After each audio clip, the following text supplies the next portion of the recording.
Hello everyone, how are you to all of you? I hope you all are good. My name is Rohit Sahu and welcome back to all in my YouTube channel G Physics with Rohit. So today in this lecture we are going to start chapter 1 electric charge and electric field. The first topic of this chapter is that electrostatics. Here we will understand all about the electrostatics. Okay, so let's start to the lecture.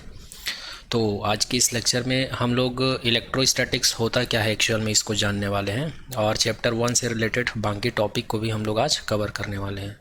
तो चलिए आज का lecture start करते हैं। आज का इस lecture का हमारा जो फर्स्ट टॉपिक है वो है इलेक्ट्रोस्टैटिक्स। तो इलेक्ट्रोस्टैटिक्स होता क्या है, तो यहाँ पर लिखा हुआ है electrostatics is the branch another branch of physics. Physics का एक ब्रांच होता है जिसको हम लोग ईएमटी कहते हैं। ईएमटी का मतलब होता है इलेक्ट्रोमैग्नेटिक थ्योरी। तो मैग्नेटिक थ्योरी जो है फिजिक्स का ब्रांच है और ईएमटी का ब्रांच क्या होता है, इलेक्ट्रोस्टैटिक्स होता है। इन विच जिनमें we are study the static charge, जिसमें हम लोग स्टैटिक चार्ज या चार्ज एट रेस्ट के बारे में पढ़ते हैं। ऐसे चार्ज के बारे में पढ़ते हैं जो मूव नहीं करता, वो कौन से स्टेट में रहते हैं, स्टैटिक स्टेट में रहते हैं या रेस्ट पे रहते हैं, ऐसे चार्ज के बारे में पढ़ते हैं। तो जिस ब्रांच में ऐसे चार्ज के बारे में पढ़ते हैं उसको ईएमटी बोलते हैं और ईएमटी किसका ब्रांच है, फिजिक्स का। या इसी को आप लोग ऐसा बोल सकते हैं, electrostatics is the study of electric charge at rest. Electrostatics एक ऐसा ब्रांच है जिसमें हम लोग here we study the force field potential associated with static और स्टेशनरी चार्ज।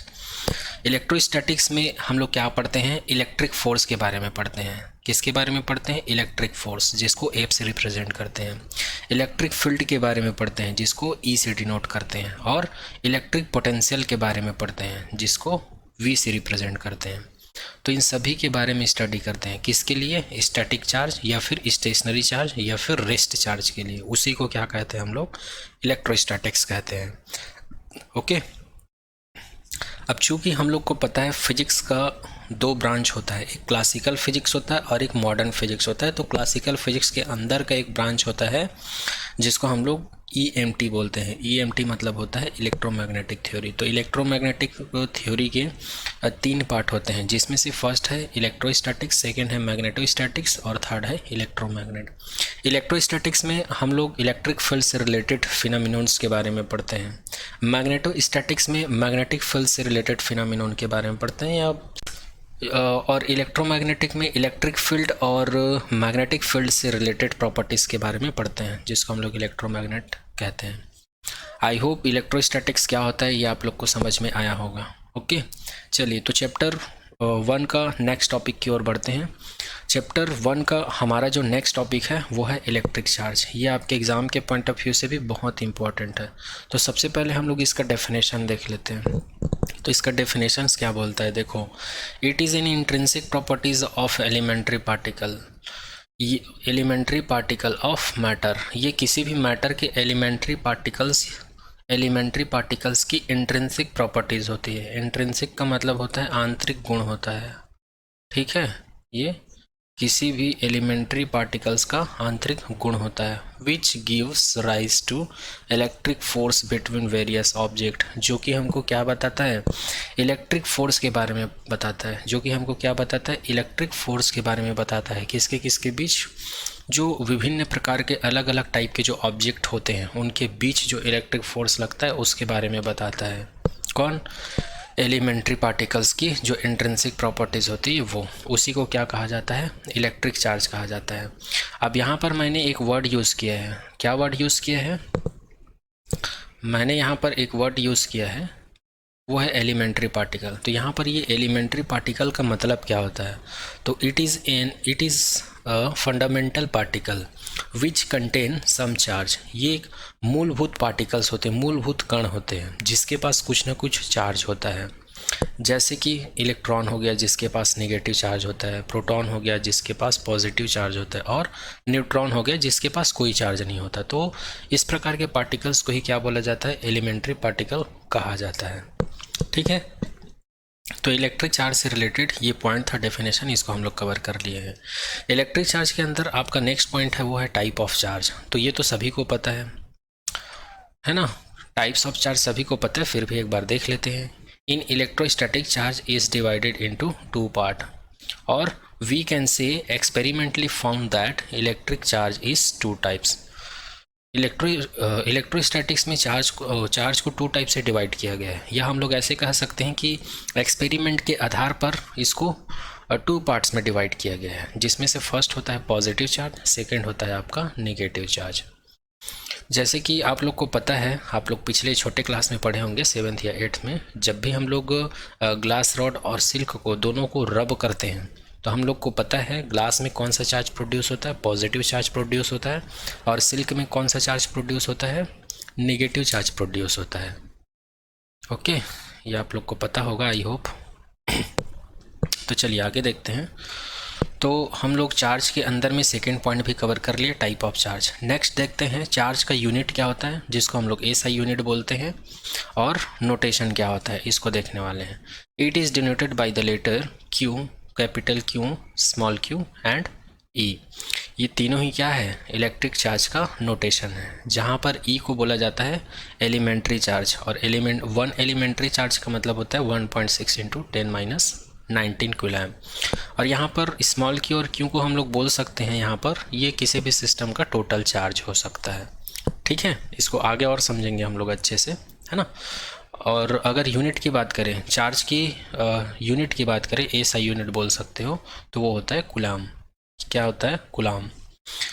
आई होप ये भी समझ में आया होगा। चलिए चार्ज के अंदर नेक्स्ट पॉइंट कवर करते हैं। नेक्स्ट पॉइंट है इलेक्ट्रोस्टैटिक इंडक्शन। क्या है, इलेक्ट्रोस्टैटिक इंडक्शन। तो ये क्या होता है, the production of a charge in an uncharged body by bringing a charge object close to it is known as electrostatic induction. Actual में इलेक्ट्रोस्टैटिक इंडक्शन एक प्रोसेस होता है जिसमें कोई भी अनचार्ज बॉडी को चार्ज बॉडी के कांटेक्ट में लाने पर जो अनचार्ज बॉडी है उसमें क्या हो जाता है, चार्ज प्रोड्यूस हो जाता है। तो इसी प्रोसेस को क्या कहा जाता है, इलेक्ट्रोस्टैटिक इंडक्शंस कहा जाता है। एक बार और रिपीट कर देता हूँ, ध्यान से सुनिएगा। इलेक्ट्रोस्टैटिक इंडक्शंस क्या होता है, एक ऐसा प्रोसेस होता है जिसमें किसी भी अनचार्ज बॉडी को चार्ज्ड बॉडी के पास में लाने से उसमें चार्ज प्रोड्यूस हो जाता है। किसमें, अनचार्ज्ड बॉडी में। तो इस प्रोसेस को कहा जाता है electrostatic induction. Okay, uncharged body का मतलब ये होता है जिसके पास कोई चार्ज नहीं होता, और चार्ज्ड बॉडी का मतलब ये होता है कि उसके पास कुछ ना कुछ चार्ज पहले से है। तो उसी को यहाँ पर लिखा हुआ है। ओके, नेक्स्ट बात करते हैं। And the charges that appear on uncharge material are known as induced charge. और जो अनचार्ज्ड बॉडी है उसमें जो चार्ज प्रोड्यूस होता है उस चार्ज को कहा जाता है इंड्यूस्ड चार्ज। ओके, उसको क्या कहा जाता है, इंड्यूस्ड चार्ज, जो चार्ज प्रोड्यूस होता है अनचार्ज बॉडी में। ओके, इसको हम लोग ऐसे एक्सप्लेन कर सकते हैं। लेट से हमारे पास एक ग्लास रॉड है, कंसिडर कर लेते हैं हमारे पास एक ग्लास रॉड है, और हम लोग को पता है ग्लास रॉड में क्या होता है, पॉजिटिव चार्ज होता है। तो ये बॉडी है, अब इस बॉडी के पास में एक कंडक्टर मटेरियल को रख देते हैं, तो ये हमारे पास कंडक्टिंग मटेरियल है।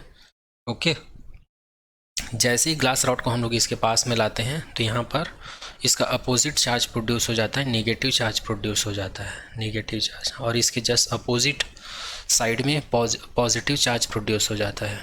ओके, यहाँ पर ग्लास रॉड में पॉजिटिव चार्ज है तो इस साइड क्या होगा, नेगेटिव चार्ज प्रोड्यूस होगा, और इस साइड क्या होगा, पॉजिटिव चार्ज प्रोड्यूस होगा। और यहाँ पर ये जो कंडक्टिंग मटेरियल है इसको इंसुलेटिंग मटेरियल से हम लोग क्या कर देते हैं, फिक्स कर देते हैं। तो इस प्रकार से इस डायग्राम में देख सकते हो, ये हमारे पास कंडक्टिंग बॉडी था, या फिर इसी को अनचार्ज्ड बॉडी बोल सकते हो क्योंकि इसके पास कोई चार्ज नहीं था। जैसे ग्लास रॉड के कांटेक्ट में आया तो इनके पास चार्ज प्रोड्यूस हो गया। ए पॉइंट पर हमको नेगेटिव चार्ज प्रोड्यूस हुआ है यहाँ पर, और पॉइंट बी के पास पॉजिटिव चार्ज प्रोड्यूस हुआ है। तो इसी प्रोसेस को क्या कहा जाता है, इलेक्ट्रोस्टैटिक इंडक्शन कहा जाता है। ओके,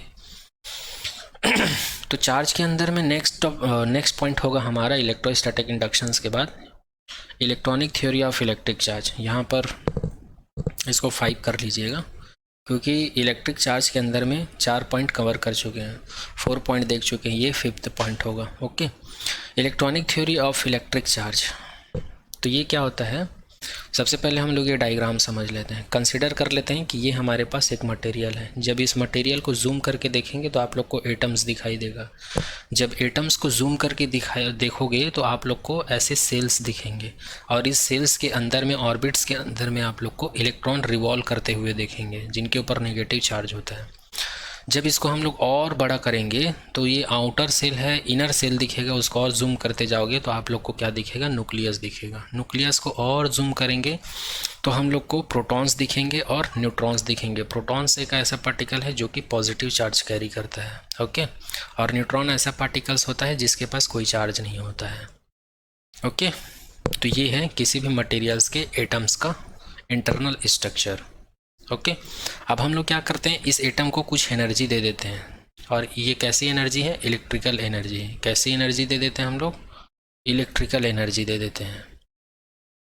तो इसको इलेक्ट्रिकल एनर्जी देने के बाद यहाँ पर क्या प्रोसेस होता है? यहाँ का इलेक्ट्रॉन जो है, आउटर सेल का इलेक्ट्रॉन क्या हो जाता है? एक्साइटेड होकर बाहर निकल जाता है, ठीक है। और पूरे मटेरियल के स्पेस में चारों तरफ फ्री होकर घूमने लगते हैं। जैसे कि आप लोग यहाँ पर देख सकते हैं, ये है फ्री इलेक्ट्रॉन, ठीक है। जो एक्साइटेड इलेक्ट्रॉन है जो कि बाहर निकल कर घूमते रहता है, इसी एक्साइटेड इलेक्ट्रॉन को ही क्या कहते हैं? फ्री इलेक्ट्रॉन कहते हैं। और जैसे ही ये अपना जगह को छोड़ देता है तो वहाँ पर एक और चार्ज प्रोड्यूस हो जाता है जो कि पॉजिटिव चार्ज होता है। और इस पॉजिटिव चार्ज को हम लोग क्या नाम देते हैं? होल नाम देते हैं। तो होल के पास पॉजिटिव चार्ज होता है और फ्री इलेक्ट्रॉन के पास निगेटिव चार्ज होता है, ओके। तो इस प्रकार से ये डायग्राम आप लोग को आई होप समझ में आया होगा। अब यहाँ से इस डायग्राम से क्या क्या पॉइंट निकल के आता है उसको हम लोग इधर डिस्कस करेंगे। तो सबसे पहले आप लोग को फ्री इलेक्ट्रॉन का मतलब क्या होता है ये समझ में आना चाहिए। इसका डेफिनेशंस क्या होगा उसको देख लेते हैं। The electron which is bound initially, ये एक ऐसा इलेक्ट्रॉन है जो स्टार्टिंग में बाउंडेड रहता है with valence shell. Valence shell का मतलब आउटर सेल से या उससे पहले वाले सेल में भी जो इलेक्ट्रॉन रहते हैं, ये सभी इलेक्ट्रॉन क्या होते हैं? बाउंडेड होते हैं। But after applied electric current, परंतु जब हम लोग इलेक्ट्रिक करंट अप्लाई करते हैं देन तब दे फ्री टू मूव, तब वो फ्री हो जाता है मूव करने के लिए। कहाँ पर मूव करने के लिए? इनसाइड द मटेरियल, मटेरियल के अंदर में या एटम के अंदर में वो मूव करने के लिए फ्री हो जाता है। किसी भी प्रकार का उनके ऊपर बाउंडेशन नहीं होता है। तब उसी इलेक्ट्रॉन को, this electron is called free electron, तब उसी इलेक्ट्रॉन को क्या कहा जाता है? फ्री इलेक्ट्रॉन कहा जाता है। या इसी को आप लोग ऐसे भी बोल सकते हैं, the electrons that are not bounded या not bound within the atoms और atoms and free to move are called free electron. एक ऐसा इलेक्ट्रॉन जिसके ऊपर किसी भी प्रकार का बाउंडेशन नहीं होता किसी भी एटम्स में, उसमें जो इलेक्ट्रॉन है एटम्स के चारों तरफ, एटम्स के अंदर या फिर मटेरियल्स के चारों तरफ मूव करने के लिए फ्री होता है, उसी इलेक्ट्रॉन को हम लोग फ्री इलेक्ट्रॉन कहते हैं। यहाँ पर मैं ऑलरेडी बता चुका हूँ कि इलेक्ट्रॉन एक ऐसा पार्टिकल्स है जिसके पास नेगेटिव चार्ज होता है। और होल क्या होता है? होल क्या होता है? After electron free to move, जैसे ही इलेक्ट्रॉन मूव करने के लिए फ्री हो जाता है तो उसके बाद एक और चार्ज प्रोड्यूस होता है जिसको पॉजिटिव चार्ज कहते हैं। ये ऑलरेडी मैं ऊपर मेंशन कर चुका हूँ। आई होप ये आप लोग को समझ में आया होगा। चलिए आगे अगला पॉइंट कवर करते हैं electronic theory of electric charge के अंदर में। There are material are classified into 3 types based on the free electron. Free electron के कॉन्सेप्ट के आधार पर किसी भी मटेरियल को 3 टाइप से कैटेगराइज किया जा सकता है, जिसमें से फर्स्ट होता है कंडक्टर। कंडक्टर एक ऐसा मटेरियल होता है जो large number of free electron contain करता है या रखता है। सेकेंड मटेरियल की बात करते हैं सेमीकंडक्टर। किसी भी मटेरियल को हम लोग सेमीकंडक्टर तभी कहेंगे जब उसमें अगर फ्री इलेक्ट्रॉन की संख्या को देखें तो वो ना तो मैक्सिमम होनी चाहिए और ना ही मिनिमम होनी चाहिए। तो उस सिचुएशंस में उस मटेरियल को हम लोग सेमीकंडक्टर बोल देते हैं। इसका एग्जाम्पल है सिलिकॉन और जर्मेनियम, इन दोनों को कहा जाता है प्योर सेमीकंडक्टर। इसके बारे में हम लोग चैप्टर 14 में अच्छे से पढ़ेंगे, ओके। नेक्स्ट बात करते हैं इंसुलेटर। तीसरा मटेरियल है इंसुलेटर। इसमें कोई भी फ्री इलेक्ट्रॉन नहीं पाया जाता है, इसीलिए इसमें करंट फ्लो नहीं होता। इसमें करंट फ्लो होता है लेकिन थोड़ा टाइम लेके करंट फ्लो होता है। कंडक्टर में इसका एग्जांपल तो बहुत सारा आप लोग जानते होंगे, सिल्वर हो गया, कॉपर हो गया, एल्यूमिनियम हो गया, है ना। ये सभी इसके एग्जांपल और बहुत सारे हैं। और ये एक ऐसा मटेरियल है जिसमें जैसे इलेक्ट्रिक करंट प्रोवाइड कराते हैं इसको, तुरंत करंट फ्लो होने लगता है इसमें। ठीक है, एक चीज़ और याद रखिएगा, note, free electron is responsible for flow of current in any material, conductor और सेमीकंडक्टर। किसी भी मटेरियल में, चाहे वो सेमीकंडक्टर हो या कंडक्टर हो, उसमें जो करंट फ्लो होता है उसका जिम्मेदार कौन होता है, उसके लिए रिस्पॉन्सिबल कौन होता है, तो फ्री इलेक्ट्रॉन होता है। फ्री इलेक्ट्रॉन की वजह से ही किसी भी मटेरियल में करंट का फ्लो हो पाता है। ओके, चलिए नेक्स्ट बात करते हैं electronic theory of electric charge के अंदर में, जिसका नाम है अर्थिंग। अर्थिंग या सेफ्टी बोल सकते हो, या इसी को ग्राउंडेड भी कहा जाता है। आप लोग बहुत छोटे क्लास से इस टाइप का सिंबल पढ़ते आ रहे होंगे, इस टाइप का सिंबल पढ़ते आ रहे होंगे, इसी को कहा जाता है ग्राउंडेड। इसका मतलब होता है ग्राउंडेड। ओके, तो ग्राउंडेड क्या होता है, हम लोग कंसिडर कर लेते हैं हमारे पास ये एक मटेरियल है, ये एक मटेरियल है और इसके पास कौन सा चार्ज है, पॉजिटिव चार्ज है। कुछ मटेरियल ऐसे होते हैं जिनके पास केवल पॉजिटिव चार्ज होता है, कुछ मटेरियल ऐसे होते हैं जिनके पास निगेटिव चार्ज होता है। तो पहले हम लोग पॉजिटिव चार्ज वाले मटेरियल की बात करते हैं। जब भी पॉजिटिव चार्ज वाले मटेरियल को हम लोग ग्राउंड करते हैं या अर्थ से उसको कनेक्ट करते हैं, तो पॉजिटिव चार्ज का फ्लो जो है अर्थ की ओर होता है, अर्थ सरफेस की ओर होता है या ग्राउंड हो जाता है। इस वजह से इलेक्ट्रॉन का फ्लो अप डायरेक्शंस में होता है। ठीक है, और हम लोग को पता है इलेक्ट्रॉन के जस्ट अपोजिट डायरेक्शन में किसका डायरेक्शन होता है, करंट फ्लो होता है।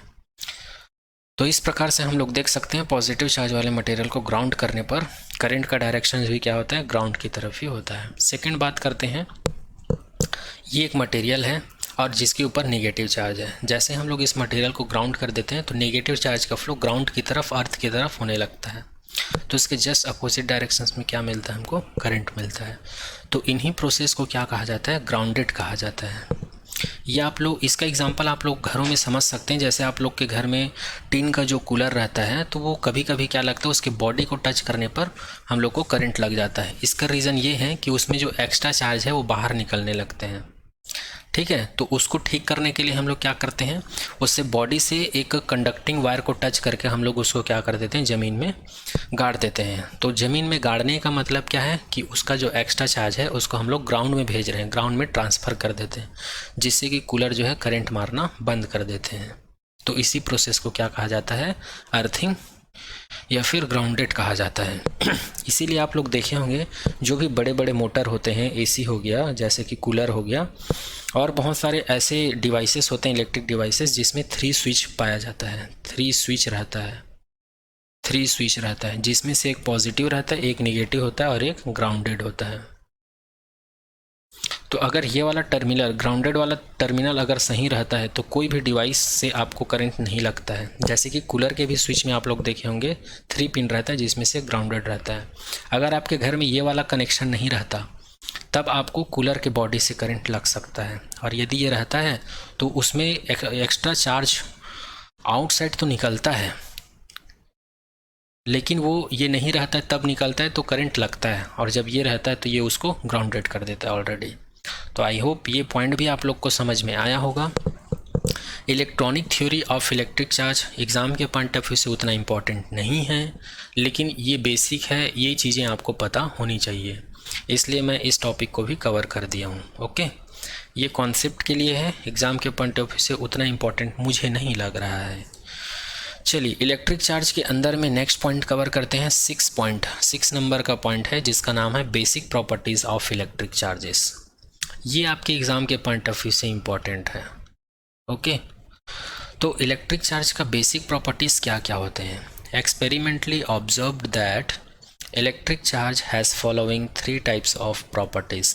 फर्स्ट प्रॉपर्टी है एडिटिव प्रॉपर्टीज़, सेकंड है quantization of electric charge, third है आपका कंजर्वेशन ऑफ चार्ज।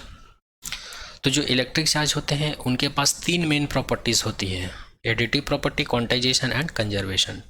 तो चलिए इसको पॉइंट टू पॉइंट देख लेते हैं हम लोग सीक्वेंस में 1 बाय 1। सबसे फर्स्ट प्रॉपर्टीज़ की बात करते हैं, एडिटिव प्रॉपर्टी।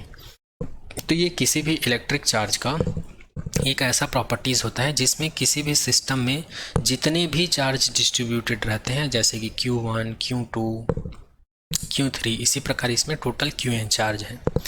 तो एडिटिव प्रॉपर्टी का ये कहना है कि किसी भी सिस्टम में जो इंडिविजुअल चार्जेस हैं उनका जो एल्जेब्रिक सम है वो टोटल चार्ज के इक्वल होता है। उसी को क्या कहा जाता है? एडिटिव प्रॉपर्टी, जो कि इस बॉक्स में लिखा हुआ है। और ये जो बॉक्स में लिखा हुआ है उसी को यहाँ पर लिखा हुआ है, फिर भी एक बार रीड कर देता हूँ।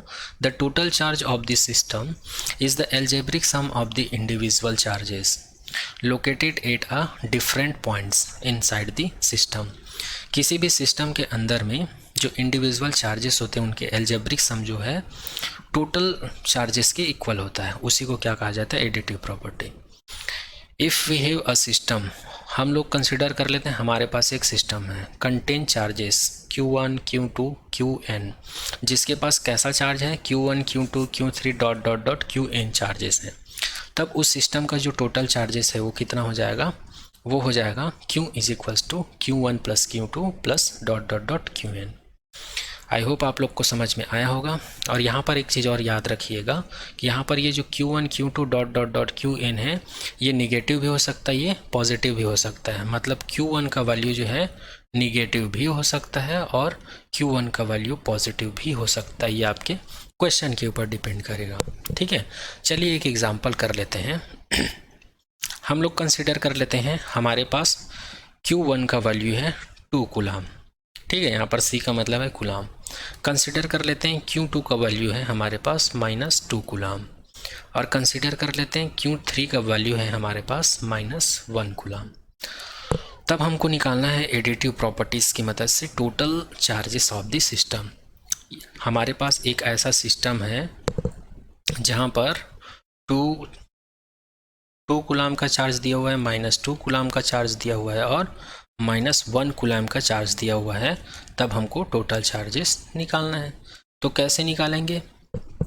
पेन का कलर चेंज कर लेता हूँ, 2 मिनट। तो यहाँ पर हम लोग इसको कैसे निकालेंगे? तो हम लोग को पता है एडिटिव प्रॉपर्टी क्या होता है, Q is equals to Q1 plus Q2 plus Q3, ऐसा कुछ होता है। तो सभी का वैल्यू हम लोग यहाँ पर क्या कर देंगे? सब्सटीट्यूट कर देंगे। तो Q is equals to Q1 का वैल्यू क्या है? 2 है। Q2 का वैल्यू क्या है? -2 है। Q3 का वैल्यू क्या है? -1 है। और जब हम लोग इसको सॉल्व करेंगे तो हम लोग को क्या मिल जाएगा? Q इज इक्वल्स टू, ये दोनों एक दूसरे को कैंसिल आउट कर देंगे तो हमारा फाइनल आंसर क्या हो जाएगा? -1 कूलाम। तो इस प्रकार से आप लोग देख सकते हैं ये हमारा आंसर होगा। और यही क्या होता है? एडिटिव प्रॉपर्टीज़ कहलाता है किसी भी इलेक्ट्रिक चार्ज का। ओके, आई होप आप सभी को समझ में आया होगा। फिर भी अगर कुछ डाउट रह जाता है तो आप लोग कमेंट सेक्शन में कमेंट कर सकते हैं, मैं ज़रूर रिप्लाई करूँगा। चलिए नेक्स्ट प्रॉपर्टीज़ की बात करते हैं। तो इलेक्ट्रिक चार्ज से रिलेटेड हमारा जो नेक्स्ट टॉपिक होगा, नेक्स्ट पॉइंट है, वो पॉइंट क्या है? क्वांटाइजेशन। क्वांटाइजेशन का मतलब क्या होता है? क्वांटाइजेशन का मतलब ही होता है कि किसी भी बॉडी में कोई भी चार्ज रहता है वो हर एक पॉइंट पर, इंडिविजुअल पॉइंट पर वो क्वांटीकृत रहता है या फिर डिस्ट्रीब्यूटेड रहता है, ऐसा बोल सकते हैं। और उसको डिफाइंड करने के लिए या उसका टोटल चार्ज को निकालने के लिए कि पर्टिकुलर पॉइंट पर कितना चार्ज डिस्ट्रीब्यूटेड है, तो उसको हम लोग डायरेक्ट डिफाइन करते हैं Q is equals to NE के द्वारा। तो इसी पॉइंट को यहाँ पर लिखा हुआ है, the total electric charge Q of a body is always an integral multiple N और integral multiple of a elementary charge. Okay, तो क्वांटाइजेशन ऑफ इलेक्ट्रिक चार्ज क्या होता है? किसी भी सिस्टम का जो टोटल चार्ज होता है वो इंटीग्रल मल्टीपल होता है। किसका इंटीग्रल मल्टीपल होता है? एलिमेंट्री चार्ज E का। ठीक है, इसी को कहा जाता है क्वांटाइजेशन ऑफ इलेक्ट्रिक चार्ज, जहाँ पर n का मतलब क्या होता है? Integer number. इंटीजर नंबर क्या होते हैं? जिसका वैल्यू पॉइंट में नहीं होता है, कंप्लीट वैल्यू होता है, चाहे वो पॉजिटिव वैल्यू हो चाहे वो निगेटिव वैल्यू हो, लेकिन कंप्लीट वैल्यू होना चाहिए। जैसे कि n का वैल्यू हम लोग यहाँ पर क्या ले सकते हैं? 0 ले सकते हैं, +-1 ले सकते हैं, +-2 ले सकते हैं। ठीक है, और यहाँ पर E क्या है? E तो एलिमेंट्री चार्ज है, ये तो मैं पहले भी बता चुका हूँ आप लोग को, है ना, जिसका वैल्यू कितना होता है? 1.6 × 10⁻⁻19 कूलम्स होता है। ठीक है, तो इसी को कहा जाता है क्वांटाइजेशन ऑफ इलेक्ट्रिक चार्ज। जब चैप्टर ख़त्म हो जाएगा पूरा थ्योरी क्लास, तो जब हम लोग न्यूमेरिकल क्वेश्चन करेंगे तो ये आप लोग को और क्लियर हो जाएगा। ठीक है, अभी आप लोग थ्योरी और कॉन्सेप्ट को अच्छे से क्लियर करिए। यहाँ से हम लोग क्या निकाल सकते हैं? किसी भी इंटीजर नंबर के लिए, चाहे वो 0 हो, चाहे +1 हो, चाहे माइनस हो, उसके लिए हम लोग उस सिस्टम के लिए टोटल इलेक्ट्रिक चार्ज को कैलकुलेट कर सकते हैं हम लोग। ओके, या फिर आप लोग को बोल दिया जाए किसी भी चार्ज के लिए 2 कूलम्स के लिए या फिर 3 कूलम्स के लिए, किसी भी चार्ज के लिए आप लोग को बोला जाएगा कि टोटल नंबर ऑफ चार्ज निकालिए। टोटल नंबर ऑफ चार्ज भी बोल सकते हैं एन को, तब एन का वैल्यू निकालिए ऐसा बोलेंगे, तब भी आप इसी फॉर्मूले का यूज़ करके निकाल सकते हैं। जैसे कि यहाँ पर क्यू का वैल्यू दिया हुआ है मुझे 2c, अब मुझे निकालना है एन का वैल्यू, तो कैसे निकालूंगा मैं? तो ये हो जाएगा n is equals to Q upon E. क्या हो जाएगा? Q upon E. तो हम लोग क्यू का वैल्यू रख देंगे 2 और ई का वैल्यू रख देंगे 1.6 इंटू 10 के पावर माइनस 19। तो ये आपका आंसर आ जाएगा 2 1 दी 2 और 2 8 दी 16, और इसका जो 10 बचेगा वो ऊपर चला जाएगा, और यहाँ पर 10 के पावर माइनस 19 है, ये भी ऊपर जाके 10 के पावर 20, तो ये हो जाएगा 10 के पावर 21। ओके, जब इसको हम लोग सॉल्व कर देंगे तो इसका आंसर हम लोग को मिलेगा 0.1 इंटू 10 की पावर 21। तो ऐसा अप्रॉक्स आंसर मिलेगा। तो इस टाइप का क्वेश्चन करेंगे हम लोग आगे थ्योरी क्लास ख़त्म होने के बाद। तो इसी को क्या कहा जाता है? क्वांटाइजेशन ऑफ इलेक्ट्रिक चार्ज कहा जाता है। आई होप ये भी आप लोग को समझ में आया होगा। चलिए नेक्स्ट प्रॉपर्टी करते हैं। तो इलेक्ट्रिक चार्ज से रिलेटेड नेक्स्ट प्रॉपर्टीज़ है वो है कंजर्वेशन ऑफ चार्ज। चार्ज हमेशा कंजर्व रहता है किसी भी बॉडी में। इसका मतलब ये है किसी भी बॉडी में जो चार्ज है कंजर्व रहने का मतलब ये है उसमें ना तो चार्ज को हम लोग ख़त्म कर सकते हैं ना ही उसको प्रोड्यूस कर सकते हैं, बल्कि उसको एक बॉडी से दूसरे बॉडी में क्या कर सकते हैं?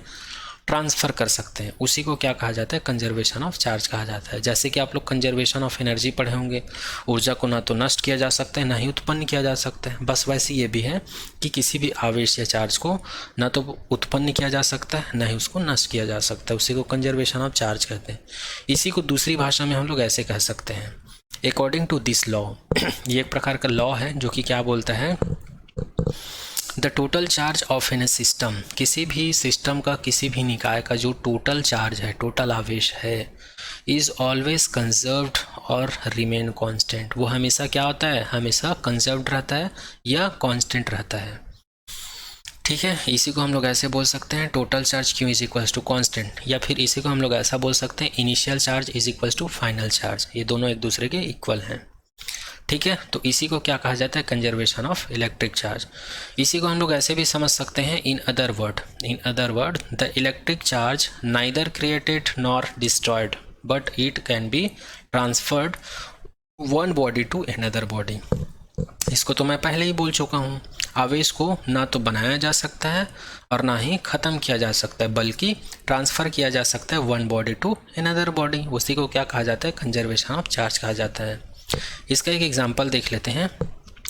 When we rubbed glass rod and silk, जब हम लोग ग्लास रॉड और सिल्क को दोनों को रब कर देते हैं तो हम लोग को पता है ग्लास में कौन सा चार्ज आ जाता है? पॉजिटिव चार्ज आ जाता है ग्लास में, और सिल्क में क्या आ जाता है? Negative charge. तो याद रखना, जितना number of positive charge glass में प्रोड्यूस होता है उतना ही number of negative charges silk में प्रोड्यूस होता है। तो यहाँ पर इलेक्ट्रिक चार्ज कांस्टेंट हुआ कि नहीं जी? ओके, इसी को कहा जाता है कंजर्वेशन ऑफ इलेक्ट्रिक चार्ज। या फिर इसी को हम लोग ऐसे समझ सकते हैं, मान लेते हैं ये हमारे पास एक ग्लास रॉड है, और ये हमारे पास सिल्क है। अभी हम लोग दोनों को रब नहीं किए हैं, तो ये बिफोर रब की बात है, बिफोर रब्ड। जब हम लोग दोनों को रब्ड नहीं किए उस सिचुएशंस की बात है। तो इस सिचुएशंस में हम लोग इन दोनों का जो चार्ज है, इसका भी चार्ज 0 है और इसके ऊपर भी चार्ज 0 है। तो यहाँ पर टोटल चार्ज कितने हो जाएंगे? तो इसको हम लोग इनिशियल कंडीशन मान लेते हैं, बिफोर रब्ड इसको इनिशियल कंडीशन मान लेते हैं। तो टोटल चार्ज कितने होंगे जी इस बॉडी में? 0। अब मैं क्या कर देता हूँ? दोनों को रब्ड कर देता हूँ, आफ्टर रब्ड। अब दोनों को क्या कर देता हूँ? मैं रब्ड कर देता हूँ। अब मैं दोनों को क्या कर दिया हूँ? रब्ड कर दिया हूँ। ये सिल्क है और ये ग्लास रॉड है, दोनों को रब्ड कर दिया। तो रब्ड करने के बाद ग्लास में क्या होगा? पॉजिटिव चार्ज होगा, और सिल्क में क्या होगा? नेगेटिव चार्ज होगा। सिल्क में क्या होगा? नेगेटिव चार्ज, और ग्लास में क्या होगा? Positive charge.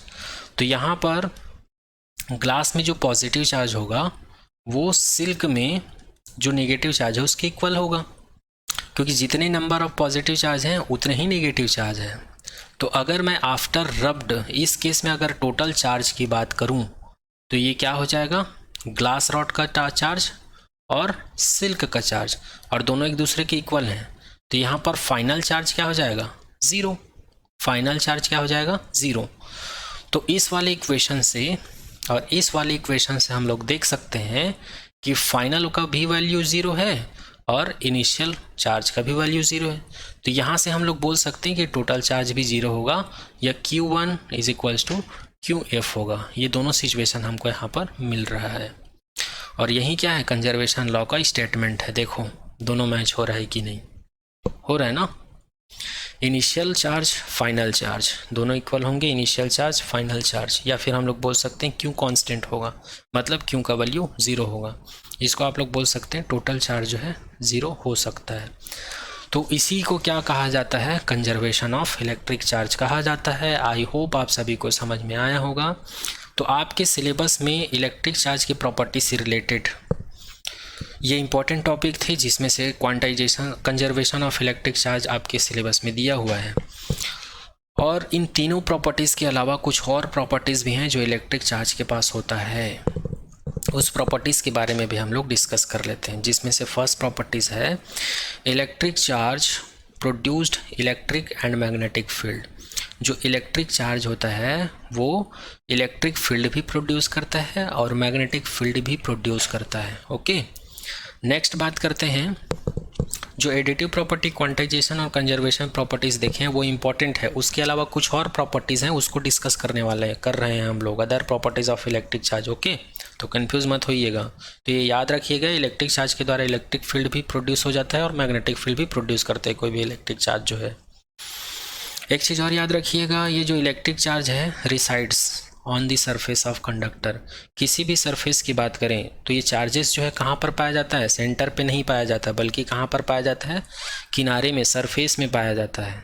ठीक है, जैसे कि सॉलिड हो या फिर होलो स्फीयर हो, कंसिडर कर लेते हैं हमारे पास सॉलिड बॉडी है, तो इसके चारों तरफ सरफेस में क्या होगा जी, नेगेटिव चार्ज है।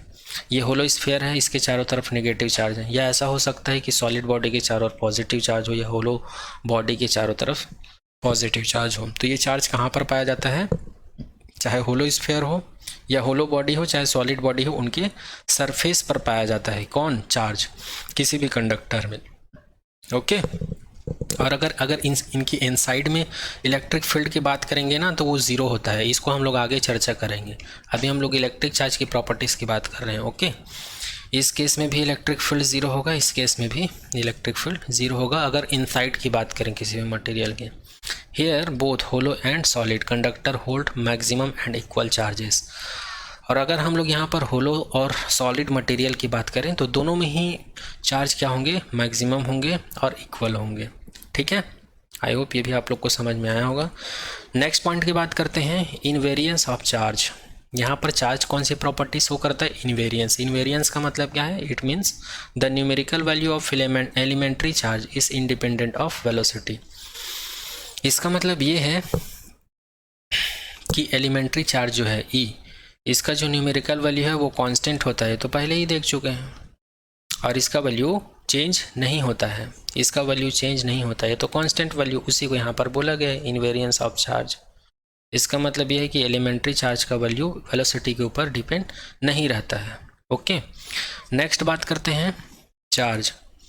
Charge is always associated with mass. It means जो चार्ज होता है वो मास के साथ ऑलवेज एसोसिएटेड रहता है, उसके संगत रहता है, उससे संबद्ध रहता है। इसका मतलब ये है, it means charge can not exist without mass. किसी भी बॉडी का कुछ ना कुछ मास रहता है। ठीक है, तो जिस बॉडी के पास मास है तो जाहिर सी बात है 100% उनके पास कोई ना कोई चार्ज होगा। लेकिन ऐसा बिल्कुल नहीं हो सकता, but mass can not exist without charge. लेकिन ऐसा कभी नहीं हो सकता कि मास जो है बिना चार्ज के एग्जिस्ट करे। ओके, तो आई होप ये पॉइंट भी आप लोग को समझ में आया होगा।